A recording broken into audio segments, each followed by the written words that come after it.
안녕하세요. 세상을 보는 눈입니다. 오늘 저는 여러분과 함께 최근 부동산 담보대출 관련 리스크에 대해서 한번 이야기해 보려고 합니다. 최근 DSR이 60%를 넘었죠? 이거 굉장히 심각한 리스크입니다. 일단 결론부터 말씀드리면요. 이 60%를 넘었다는 거는요. 가계 소득 대비 원리금 상환이 60%를 넘었다는 얘기이기 때문에 어느 정도 한계에 도달하고 있다는 얘기죠. 예, 시작해보도록 하겠습니다. 예, 최근 부동산 대출에 대한 부실 가능성이 증가하고 있습니다. 일단 부동산 담보대출 리스크는 크게 두 가지가 있는데요. 첫 번째는 금리 인상으로 인한 상환액의 증가, 두 번째는 담보가치 하락입니다. 즉 부동산 가격 자체가 하락하는 것도 리스크라는 거죠. 현재 이 리스크 두 가지가 다 발생하고 있습니다. 때문에 현재 부동산 담보대출의 상황은 아슬아슬한 버티기 상황이라고 할 수 있는 거죠. 진짜 콕 하고 되면 뻥 하고 터질 것 같은 상황이에요. 자, 그러면 첫 번째 리스크부터 한번 이야기해 보도록 하겠습니다. 상환액 증가.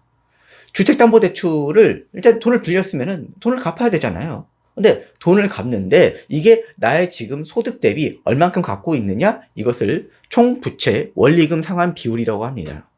최근 이 총부채 원리금 상환 비율이 급증을 했는데요. 정부의 DSR 목표는 40%입니다. 그런데 현재 평균값은 60%라고 합니다. 이거 정부의 목표치보다 1.5배가 더 높죠.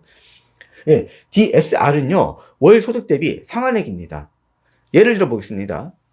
제가 만일에 한 달에 500만 원을 벌어요. 근데 월 상환액이 300만 원이라고 하면은, 예, 이게 바로 500만 분의 300만 돼서 60%가 나오게 되는 거죠. 통계청 조사에 따르면 2019년 4분기 평균 가구 소득은요, 약 400만 원 정도입니다.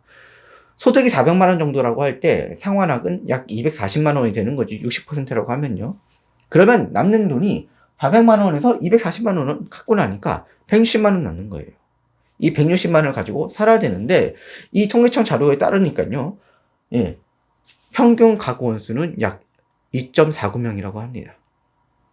이거 부양 가족이 있다는 얘기거든요. 이렇게 되면은 부부가 뭐 벌이를 한다 하여도 어쨌든 0.5명은 남는 거는 이건 제가 봤을 때 부양 가족일 가능성이 굉장히 크죠. 이렇게 되면은 한계 가구가 될 가능성이 매우 높습니다. 예, 그래서 DSR 한계 가구가 증가를 하고 있는데요. 이미 넷 중 하나는 적자라고 합니다. 버는 돈을 그대로 다 대출 갚는데 써버리고 있는 상황인 거죠. 근데 이 상황이 앞으로 나아질 가능성이 있느냐? 제가 봤을 때는 없습니다. 왜냐면은요, DSR은 분자가 상환액이고 부모가 월 소득이기 때문에 결국에는 저 값이 낮아지려면 상환액이 작아지든가 아니면 월 소득이 커져야 됩니다. 만일에 제가 월 소득이 1000만 원이에요. 근데 DSR이 60%여서 월 600만 원을 갚는다. 그러면 남는 돈이 400만 원이기 때문에 문제가 안 됩니다. 만일에 월 소득이 빵빵하다라고 하면 DSR 60%여도 문제 안 되죠. 근데 여기서 부모 분자 둘 다 좋지가 않습니다. 첫 번째, 상환액이 악재가 있어요. 뭐가 있냐면요. 금리가 올라버린 거예요. 뭐, 재작년 같은 경우만 하더라도 부동산 담보대출, 금리가 2%, 3%였죠. 지금은 8%대입니다. 금리가 올라버리니까 이자가 증가를 해서 상환액이 증가를 해버린 거죠. 이것 때문에 분자가 증가를 한 겁니다. 반면, 부모인 월소득은 어떻죠? 경기 침체, 정리해고 등으로 인해서 가구 소득이 감소하고 있습니다. 호재가 없이 악재만 존재하고 있는 상황인 거죠. 이런 상황에서는요, DSR 한계 가구가 증가하고 있다는 얘기는요, 부동산 담보대출 받아서 지금 버티시는 분들 점점 어려워지고 있다는 얘기죠. 근데 이것만 있는 게 아닙니다. 한 가지가 더 있어요. 그게 뭐냐고요? 담보가치 하락입니다. 담보가치가 하락을 하게 되면은 이게 진짜 큰 충격파거든요. DSR 같은 경우에는 이게 그냥 뜨거운 물에서 점점 온도가 오르는 느낌이라면 이 담보가치 하락은요, 이게 한 방에 충격이 팡 옵니다. 왜냐고요?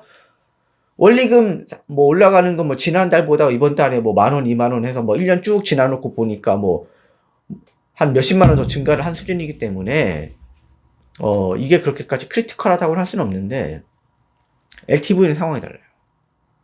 LTV는 담보 가치 대비 총 대출액이거든요. 그래서 만일에 부동산 가격이 하락을 해서 LTV가 80% 초과를 한다.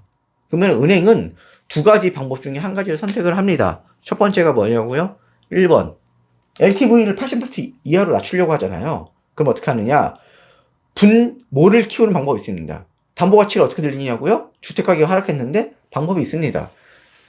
담보를 추가로 제공을 하는 거죠. 내가 만일에 아파트가 두 채가 있는데 그 중에 하나만 담보대출을 받았다라고 하면은 담보를 한 채 더 끼우는 겁니다. 근데 이거는 좀 힘들죠. 대부분의 집들이 사용하기 힘든 전략이죠. 아니면 다른 방법은 대출액의 일부를 상환하는 겁니다. 총 대출액이, 예를 들게요. 만일에 내가 아파트 샀는데 5억이에요. 근데 3억을 빌렸어요. 근데 만일에 1억을 중도 상환하면 어떻게 될까요? 대출이 2억만 남으니까 LTV가 떨어지게 됩니다. 그래서 대출액의 일부를 상환하게 되면은 LTV가 같이 떨어지게 됩니다. 현재 은행권의 LTV는 40% 이하입니다. 그래서 제1금융권은 문제가 되지 않습니다. 근데 문제가 뭐냐면 저축은행이거든요. 저축은행의 LTV가 60에서 70%입니다. 근데 이게 담보대출만 보이는 건데요. 만일에 신용대출을 끼고 부동산 구매를 한 영끌족의 경우에는 이게 신용대출이기 때문에 담보대출로 잡히지가 않기 때문에 통계상에 나오지도 않습니다. 근데 만일에 이거 같은 경우에는 굉장히 심각한 문제가 될 수 있습니다. 만일에 저축은행을 썼고 거기다 신용대출까지 땡겼다라고 하면 어마무시한 충격파가 올 수가 있는 거죠. 그럼 담보가치 하락에 한번 예시를 한번 보여드리겠습니다. 만약 10억짜리 아파트를요, LTV 60%로 대출을 받았다. 그러면 총 대출액은 6억이죠. 근데 만일에 이 아파트의 가격이 10억에서 8억으로 하락을 했어요. 그러면은 담보가치는 8억이 되고 총 대출액은 6억이 됩니다. 이 경우에 LTV는 75%죠. 아까 제가 은행에서 LTV 80% 넘어가면은, 금융권이죠. 예. 금융권에서 LTV 80% 넘어가면은 추가 담보를 요청하던가 아니면 중도 상환을 요청한다고 했죠. 이미 20%만 하락해도 위험 수치입니다. 근데 만약 30% 하락하면 어떻게 될까요? 7억으로 가격이 떨어지게 되면은 LTV는 자그마치 86%가 됩니다. 이 경우에는 뭐 저축은행이나 은행권에서 무조건 추가담보대출 요청을 하든가 아니면 중도상환 요청합니다. 때문에 이거를 한번 보시면 아시겠지만 가격 하락의 임계점은요 20에서 30%입니다. 20에서 30% 하락에 겪게 되면은 LTV가 위험 수준으로 올라가기 때문에 금융권에서 아마 자기 살아남기 위해서 전략을 좀 취하겠죠. 근데 제가 봤을 때 아직까지는 이 한계점까지는 오지는 않았는데 이 한계점이 제가 봤을 때 어느 순간 팍 올 수가 있어요. 어떻게 오느냐? 제가 생각하는 시나리오는 다음과 같습니다. LTV 임계점의 트리거는요. 미분양 할인입니다. 실제로 2015년 부천 아이파크는요. 최대 30%까지 할인해서 판매를 하였습니다. 중요한 건 이거죠. 최대 30% 할인이라는 거죠. 만일 최근 쌓이고 있는 미분양 물건을 갖다가 건설사들이 자금 융통을 위해서 할인 판매를 하게 되면은 이거 굉장히 데미지가 클 수 있습니다. 왜냐고요? 자, 할인 판매를 했어요. 그러면 어떻게 될까요? 신축을 할인 판매하는데 구축 가격이 오르겠습니까? 당연히 주변에 구축 아파트 가격 같이 하락하게 됩니다. 그럼 어떻게 될까요? 구축 아파트 가격 담보 가치가 하락하는 거죠.